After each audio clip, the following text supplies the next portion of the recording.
আপা আসার পর আমাকে কান্না করতে করতে বলতে লাগলো, তোর দুলাভাই আগে এমন ছিল না, এখন বেশি বদলে গেছে। আমি বললাম কি জানি। অতঃপর আমরা সংসারের কাজকর্মে ব্যস্ত হয়ে পড়লাম। প্রায় সময় আপা বলতো যদি একটা বাচ্চা হতো তাহলে সবকিছু ঠিক হয়ে যেত। রাতে দুলাভাই ঘরে আসলো। আপা দুলাভাইকে জড়িয়ে ধরে কান্না করতে করতে বলে, তুমি এমন কেন করছো? আগে তো এমন ছিল না, কি হয়েছে তোমার? আমার কোথায় দোষ বলো তো? দুলাভাই বলে, ছাড়ো তো, আমার ভাল লাগছে না। দুলাভাই রুমে চলে যায়। দুলাভাইয়ের পেছন পেছন আপাও যায়। আমিও তাদের রুমের বাইরে আড়ি পেতে তাদের কথা শুনতেছিলাম। আপা বলল, আগে তো আমাকে বুকে জড়িয়ে রাখতে, আমাকে জড়িয়ে না ধরলে নাকি তোমার ঘুম হতো না। সেই তুমি আমাকে একটু খেয়ালও রাখো না, জড়িয়েও ধরো না। দুলাভাই বলল, এতদিনে তো একটা বাচ্চাও দিতে পারোনি, ভালো লাগে না আর তোমাকে। তারপর দুলাভাই আমাকে ডেকে বলল, ভাত দাও। আমিও ভাত দিলাম। দুলাভাই আপার পাশে দাঁড়িয়েছিল, তাই আর কিছু বলতে পারলাম না। সেই রাতে দুলাভাই আর আসেনি আমার রুমে। আপা আর দুলাভাই ঝড় ঝামেলায় কেটে গেল প্রায় 2 মাস।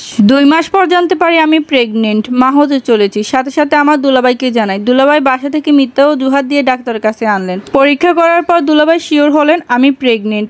এরপর দুলাভাইকে প্রেশার দিলাম বিয়ে করার জন্য। তিনি ভয় পাচ্ছিলেন আমাকে বিয়ে করতে। কিন্তু তারপর সেদিন আবার কাজী অফিসে গিয়ে আমাদের মাত্র 70,000 টাকা দেনমোহরে বিয়েটা সম্পন্ন হয়। আমাকে একটা নাকফুল, এক জোড়া কানের দুল আর একটা সোনার চেন গিফট করে। আমাদের বিয়েতে তার ছোট ভাই সাক্ষী হিসেবে ছিলেন। আমি শাড়ি পরেছিলাম। বাসায় আসার পর প্রথমে দুলাভাই ঘরে ঢুকলো। আপা রান্নাঘরে কাজ করছিল। দুলাভাইকে দেখে আপা বলল, এত দেরি হলো, হাত মুখ ধুয়ে নাও, আমি ভাত দিচ্ছি। দুলাভাইয়ের পেছনে আমিও বাড়িতে ঢুকলাম। আপু আমাকে দেখে বলল, কি রে শাড়ি পরছিস? দুলাভাই তখন আপাকে বলল, আমরা বিয়ে করে ফেলছি। আপা তখন বলল, কি বলছো এসব? দুলাভাই বলল, হ্যাঁ আমি ওকে বিয়ে করছি, ও গর্ভবতী, ওর গর্ভে এখন আমার সন্তান। আপা আমাকে জিজ্ঞেস করলো, এই কি হয়েছে বলতো আমাকে? মাথা নিচু করে দাঁড়িয়ে আছি। দুলাভাই বলে, তোমরা 2 বোন মিলেমিশে থাকো, সংসার করো, আর তুমি তো বাচ্চা দিতে পারবে না। আপা বলল, সি সি, তুমি এত জঘন্য, শেষ কিনা আমার বোনকে তোমার বিয়ে করা লাগবে? তুমি তো পরের ছেলে, যেখানে আমার আপন বোন আমার সংসারে আগুন জ্বালালো। আমি এতদিন যাকে বিশ্বাস করেছি, আমার আপন মনে করে আমার কাছে রাখছি, নিজে না খেয়ে না পরে ওকে পড়াইছি, ওকে খাওয়াইছি, সে কিনা আমার বুকে ছুরিয়াঘাত করলো, একটুও ভয় লাগলো না? হ্যাঁ রে, তোদের কতদিনের সম্পর্ক? দুলাভাই তখন বলল, তোমার জেনে লাভ নেই। দুলাভাই নিজের রুমে চলে আসলো। আমিও নিজের রুমে চলে আসলাম। আপা আমার পিছন পিছন এসে বলল, কয়দিনের সম্পর্ক তোদের? আমি বললাম, শিমুলকে জিজ্ঞেস কর। বাবা, নাম ধরে ডাকতেছস? জামাইকে নাম ধরে ডাকে। আচ্ছা, তোর কি লজ্জা শরম নাই? আমার সংসার ভাঙতেছস? শিমুলকে জিজ্ঞেস করো। আপা আপা আমার গার একটা চড় মারে। আমি জোরে চিৎকার করে উঠি, কান্না করি, বলি, খবরদার, আমাকে মারবি তো তোকে কুপাবো, আমি গর্ভবতী। শিমুল রুম থেকে বের হয়ে এসে বলল, এই তুমি ওকে মারতেছো কেন? মিলেমিশে থাকতে পারলে থাকো, না হলে রাস্তা মাপো। আমি ঝামেলা চাই না, অচল মাল আমার চাই না। আপার সাথে সাথে কান্না করে বলে, তোমাদের এসব কুকীর্তি বহুদিন ধরে চলতেছে, বুঝতে পারতেছি। আল্লাহ তোমাদের বিচার করুক। তোমাদের মতো খারাপ প্রতারকের সাথে আমি আর নাই। শিমুল, তুই একটা জানোয়ার, আমাকে ডিভোর্স দে। এই বলে আবার রুমে গেল। তার গহনা আর কয়েকটা জামা কাপড় নিয়ে বেরিয়ে গেল। কোথায় গেল সেটা আর জানি না। আপা চলে যাওয়ার পর খুব ভালো লাগলো, খুব ভালো সময় যাচ্ছিল আমাদের। শিমুল আমাকে অনেক কেয়ার করতো। এবার শুনুন আপার কাহিনী। নিজের বোন আমার সাথে এমন প্রতারণা করবে কখনো ভাবতেই পারিনি। এতদিন ঘরে আমি দুধ কলা দিয়ে কালসাপ পুষলাম, সেটা আজই বুঝতে পারলাম। দূর সম্পর্কে এক ভাবির বাসে উঠলাম। ভাবিকে সব বললাম। ভাবির 3 মেয়ে, স্বামী মারা গেছে। ভাবি বলল, যতদিন ইচ্ছা থাকো, কিন্তু ভাবির কাছে বেশি দিন থাকলাম না। মাত্র 7 দিনের মাথায় বাসা ভাড়া নিলাম। মোটামুটি 10 ভরি গহনা আমার ছিল, 1 ভরির মতো বিক্রি করে দিয়েছি।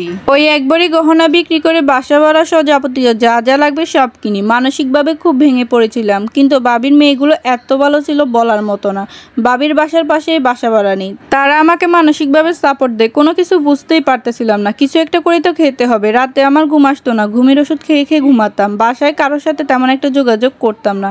মাঝে মধ্যে মাকে একটু কল দিতাম, মায়ের খোঁজ খবর রাখতাম। আর কিছু গহনা বিক্রি করে একটা দোকান ভাড়া নিই, একটা কসমেটিকের দোকান দিলাম। ভাবির মেয়েগুলো এই ব্যাপারে আমাকে অনেক সাহায্য করেছে। কেটে যায় আরো 3 মাস। আমি ধীরে ধীরে ওই জানোয়ারটাকে ভুলতে শুরু করলাম। ব্যবসা আমার খুব ভালো হয়ে যাচ্ছিল। সারাদিন নিজেকে কাজের মধ্যে ডুবিয়ে রাখতাম। এবার আমার কাহিনী শুনুন। আপা চলে যাওয়ার পর সুখে সংসার করছিলাম। শিমুল আমাকে খুব কেয়ার করতো, খুব ভালোবাসতো। শিমুলকে এখন খুব চাপ দিচ্ছি আপাকে ডিভোর্স দেওয়ার জন্য, কিন্তু সে কোনো প্রকার রাজি হচ্ছে না।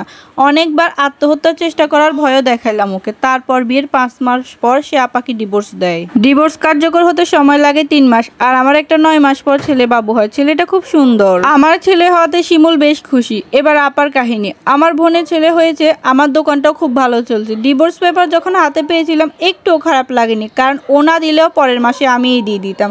আল্লাহ একটা জানোয়ার হাত থেকে আমাকে বাঁচাই দিচ্ছে। ও যদি এসব আমার বোনের সাথে আকাম কুকাম না করে বাইরে কারোর সাথে করতো, মনকে বুঝাইতে পারতাম। আসলে দোষটা আমারই। উপযুক্ত একটা মেয়েকে ঘরে রেখে দয়া করে কেউ কখনো এমন কাজ করবেন না। আমি জানোয়ারটাকে বেশি বিশ্বাস করতাম। এর প্রতিদান পেয়েছি। জানোয়ারটাকে ছেড়ে আসার 1 বছর পার হয়ে গেল। মাকে মাসে মাসে কিছু টাকা দিই। মেজ বোনেরও একটা মেয়ে হয়েছে, তাকেও মাঝে মধ্যে কিছু দিই।